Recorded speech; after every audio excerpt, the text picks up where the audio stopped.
હું બોલું છું એના પ્રમાણ પુરાવા સાથે બોલું છું. તો વિશ્વાસ રાખશે ને જે ભાવિક ભક્ત, એને એક નામ ખાલી મારું કાફી રહેશે. આવું માતા બોલું છું.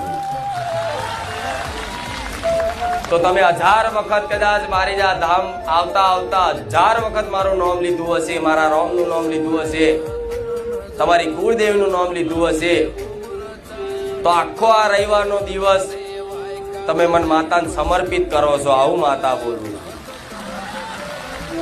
ગમે તેવું કામકાજ, ગમે તેવી નોકરી, ગમે તેવું કદાચ કોમ આવી ગયું હોય, ગમે ત્યાં જવાનું હોય, પણ છતાંય તે થોડોય સમય કાઢી અને બારેજા ધામ આવો છો ને, તો તમે આ સમય રવિવારનો દિવસ મન માતાને સમર્પિત કરો છો કે માં આજ રવિવારનો દાડો, આ તારા નામનો